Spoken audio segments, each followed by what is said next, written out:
geometry, we are continuing our exploration of proofs using all those postulates and theorems that we know and we love to form a logical argument about this. Now, we're going to start with the bottom right one here. We have a segment AB with point M in between A and B. Our given statement is that M is the midpoint of segment AB, and we need to prove that the measure of AM is half the measure of AB. Okay? So, just kind of drawing this out here. We need to prove that the measure of AM, this distance right here, is half the measure of the whole thing, knowing that M is the midpoint. Okay? There is no it looks like postulate. There is no it looks like a theorem. How do we start this? Priya, how are we going to start this? Emily, how are we going to start this? What? By labeling the statement and reason. Okay, so we're going to make a statement reason chart.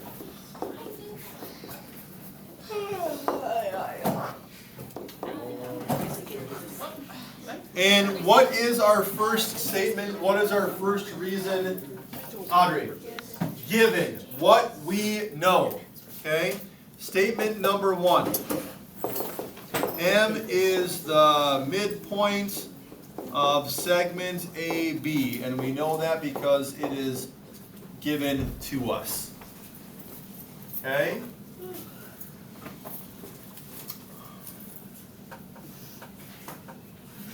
Now, once we get here, we focus on what can we conclude, okay? And if you remember the advice I gave you for the top left one, what did I say? Is we had to prove that angle 2 was congruent to angle 4.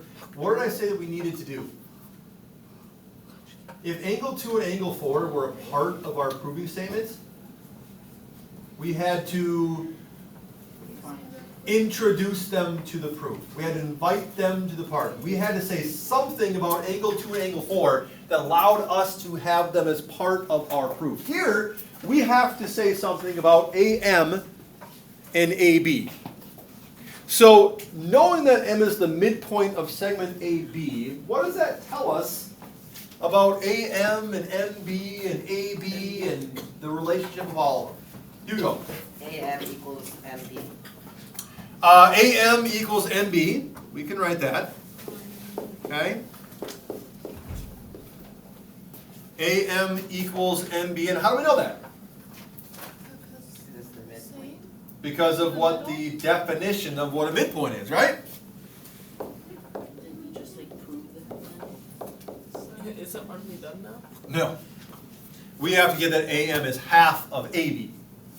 Right? That's we've said that AM is equal to MB. We have to prove that AM is equal to half of AB. So we've successfully introduced AM to the proof. Right? We now have to somehow introduce AB to the proof. So, knowing that M is the midpoint of AB, what do we know about AB and the other parts of what's going on here, Aiden? AM plus MB equals AB. Very good. We know that AM plus MB is equal to AB. And what definition, postulate, theorem, etc. allows us to say that? Addition. The segment addition postulate. Right? The parts of a segment will add to equal the whole segment. The segment addition. PO16. Sure, just I ran out of room. The segment. Can I write, One time I ran out of room. Can I The write add? segment addition. What? Addition? Can I write add for addition? Don't push it. Segment. You go. AM plus AM Oh. equals AB? We're already there. Okay. Say that. So, okay. So we now have AM introduced to the proof. We have AB introduced to the proof. We now have to somehow work with these equations to get it down to this. And Hugo, say what you said again? AM plus AM equals AB? AM plus AM equals AB. Why would that be? How can we say that? Substitution. Okay. So we know that AM is equal to MB which means that anywhere there's an MB, we can put in an AM, right? Those two things are interchangeable.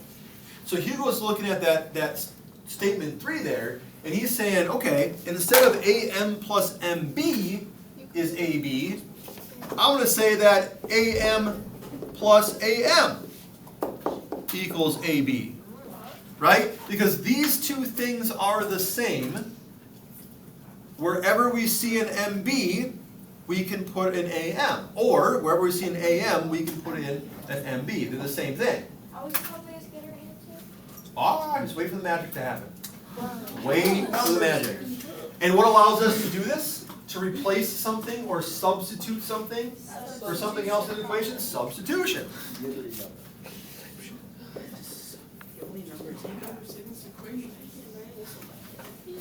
Substitution.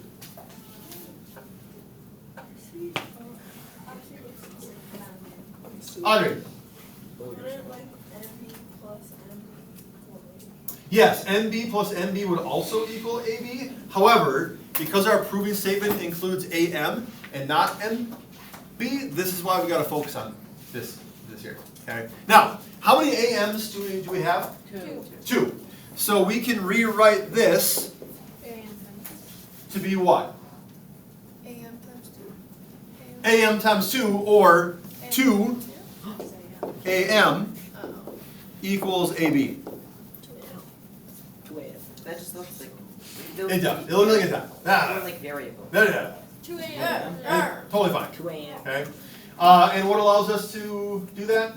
To combine AM and AM to be 2 AM? Multiplication property. Nope. Addition. Combining Variable property. Combining like terms. Subtraction. That's not There's one number.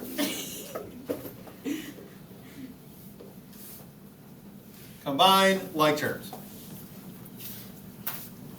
Okay?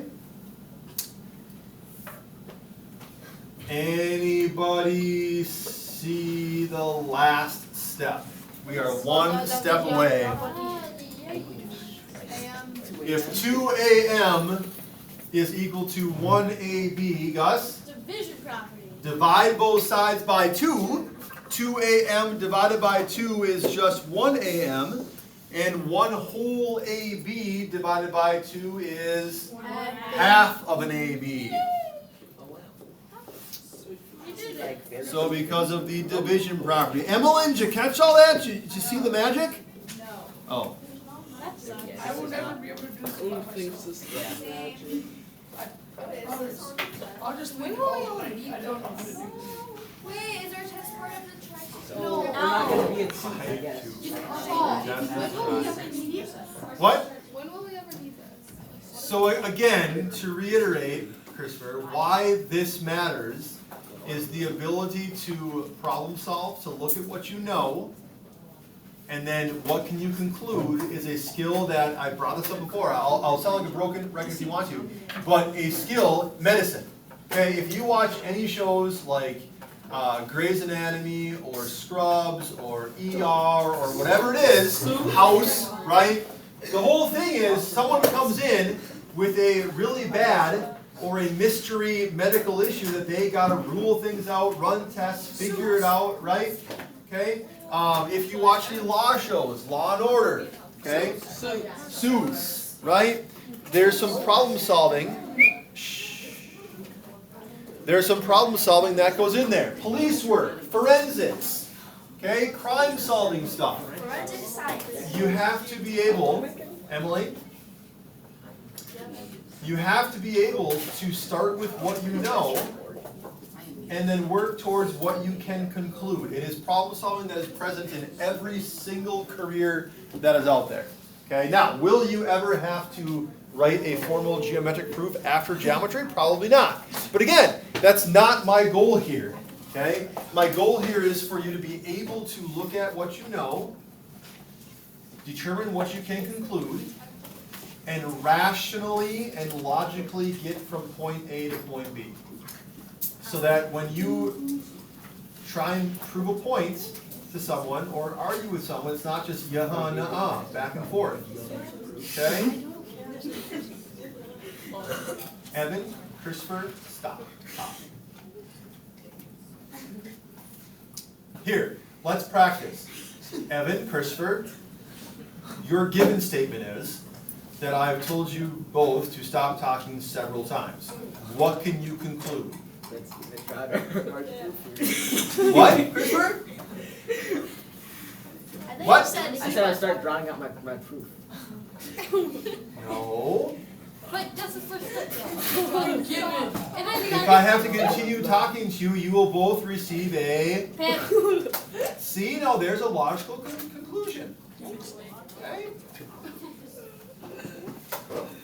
I like that one. Yes. Just use like proofs in conversations like this reason, have the addition segment. Alright, so Watch out. No. No. You'll likely never use division property in.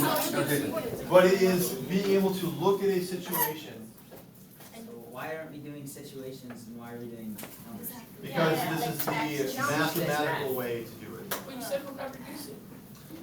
The logic behind it is what you are going to use. So I'm not learning the logic, I'm just learning this.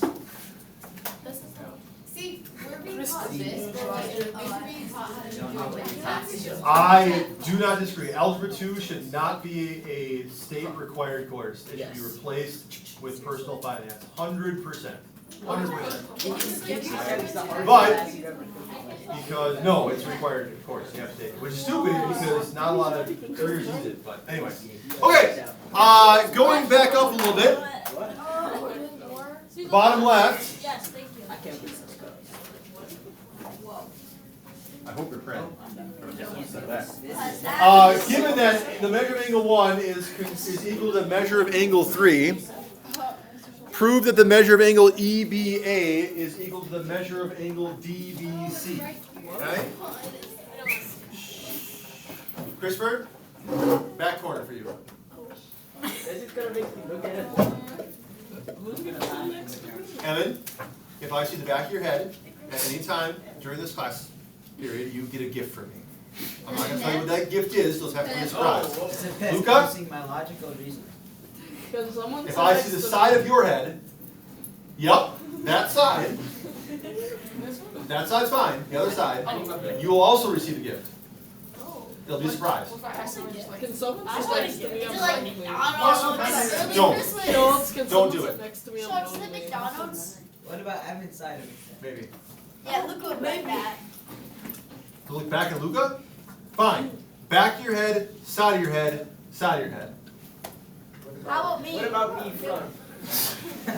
You can do whatever you want. Will someone They're not gonna sit, will look someone back there. sit next to me? Okay. So given measure of angle 1 is equal to the measure of angle 3. We've got them marked, they're marked in the diagram there as well. Your job is to prove that EBA is congruent to DBC. So EBA goes from point E down to B and up to A. So really EBA is 2 and 3 together. That's important. Okay?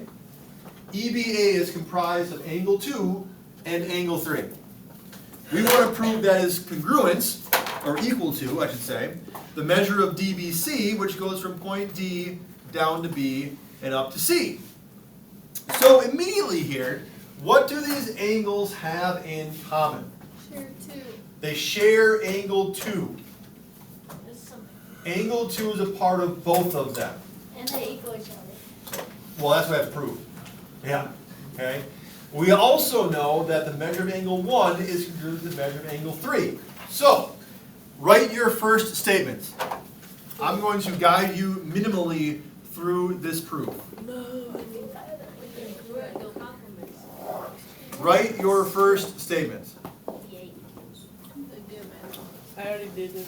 It should be the measure of angle 1 is equal to the measure of angle 3, and that is given. Every time.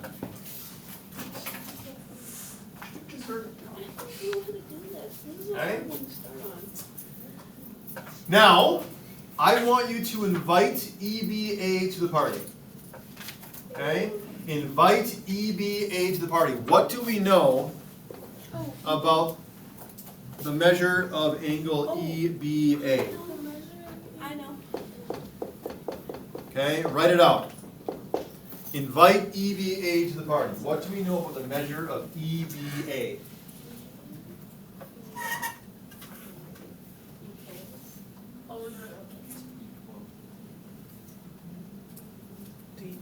EBA is one that's in green up there. I'll do EBA in red so it's a little bit clearer. I don't know if it's clear or not in the back, but EBA goes from here to here to here. Okay?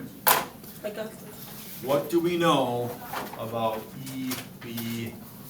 Oh, never mind. Priya. Angle 2 plus angle 3 equals. Good. EBA is the measure of angle 2 plus the measure of angle 3. And why can we say that? The addition angle. The angle addition postulate.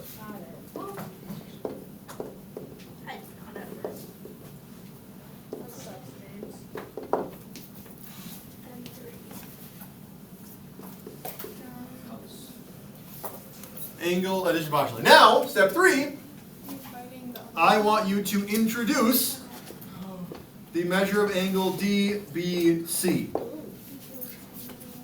Let's invite DBC to the party. What do we know about DBC?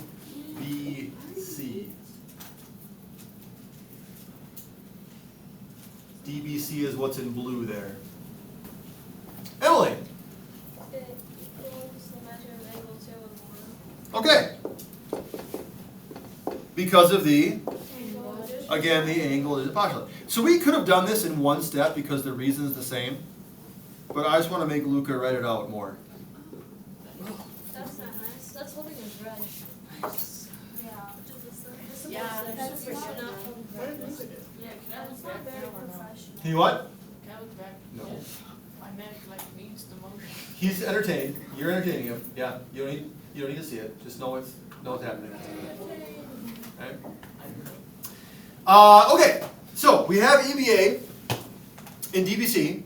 Ultimately, we want to say that EBA is equal to DBC, which means that we have to have what EBA is the same as what DBC is.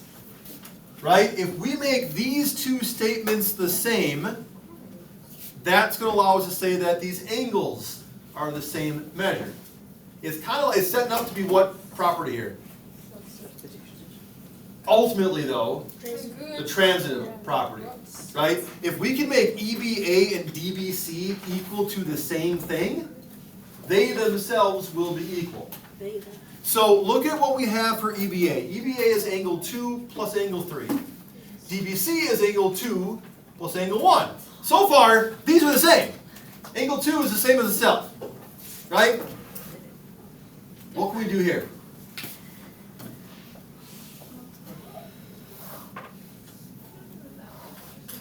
Gus? DBC equals angle 2 plus angle 3, or EBA equals angle 2 plus angle 1. Oh, because they're the same thing. I want to go with this one here. We're going to focus on what we know about angle 1 and angle 3. What do we know about angle 1 and angle 3? They're the same. They are congruent, or they're equal. Why? Because that was given to us. So we can rewrite step 2. We have to label it step 4 because it's a new statement here, but we're using step 2, and we can rename the measure of angle EBA. Because if EBA is angle 2 plus angle 3, but angle 1 and angle 3 are the same, that means that EBA is the measure of angle 2 plus the measure of angle 1. Right? We already knew it was 3. But we're substituting angle 1 in for angle 3. Because if two things are equal, they can be substituted in for each other. And you can do it the other way around. You could have done the other way around too. The reason why I did it this way was so that our two statements are like vertically one on top of the other. Okay. Alright. Are we feeling okay about this one? Yeah. No? I don't know. Definitely. Well, why do you do max? So let's just recap what we've done so far. Number 1, what we knew, given. Okay? Number 2, we invited EBA to the party by writing what we knew about EBA. And this might be the hardest part. like recognizing what we know about EBA, but we said it's a sum of angles 2 and 3 because of the angle addition postulate. We then invited DBC to the party, because we need that one too. What we know about DBC is that it's the sum of angles 2 and 1, again because of the angle addition postulate. Then we said ultimately we have to get these two angles to be the same, which means that what we say about them has to be the same. So then, because we knew that 3 and 1 are equal, Priya, meaning they're interchangeable, we substituted angle 1 in for angle 3, right? In this statement here, this is the same, this is the same, this part is different. We substituted angle 1 in for angle 3, because now, if DBC is equal to 2 plus 1, and EBA is equal to 2 plus 1,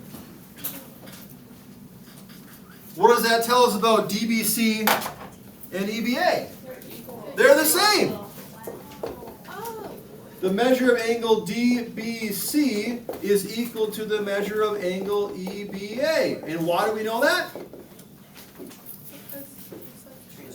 Because of the transitive property. Why is it transitive and not substitution? Because we have three things. We are comparing three things. Angle DBC, angle EBA, and 2 plus 1. If DBC and EBA are both equal to these things, we can then conclude they're equal to each other because of the transitive property. Now, I did this intentionally, but I just made some more work for ourselves. Are we done with the proof? You're not, I am. Oh, you are. We have to flip them, right? We were told to prove that EBA is equal to DBC. I wrote DBC is equal to EBA. The same. So our last step, because why not just fill out the page, we have to flip these around and say EBA is equal to DBC because of the symmetric property. Here's where you would use the symmetric property. I wrote that statement backwards. So I did not technically prove what I was supposed to. But because of the symmetric property, I can reverse it, and now everyone goes home happy. I'm not That's happy. your MB. I don't understand. My MB, indeed. We're supposed to rain today. Okay, starting at 3 o'clock. Oh. Are we feeling better about proofs than we were when we left last? last Thursday? I feel like I get it. I get it. Can you go to the upper one? Can we- We're not gonna have time. Nope, we're not gonna have time. It's Now, not on the just- test, I don't know. on the test, you will not have to write a proof. Okay, you will eventually, but not yet. When we get to PO24, that's when you'll be writing actual proofs. On the test, it's going to be like your postulate and theorem quiz was today. This is the intro. This like lets it simmer. It's in your brain. It's going to simmer. It's going to just kind of percolate, and when it comes back again in PO24, then it's going to be better for you. Okay, but on your test, you have to match up postulates with their postulate names. So make your help sheets, write down the postulates and the theorems, okay? I recommend doing it on a computer so that you just continually add to it, right? You're not writing up by hand every single time. You just reprint it out and go that route. Okay, Is there any homework? there's no homework. Tomorrow you will get your practice test. It'll be due on Wednesday. We'll go over it Wednesday, test on Thursday. No homework. Do your math packets, if you need to, if you're on, make your rest of the week better. That's all you have.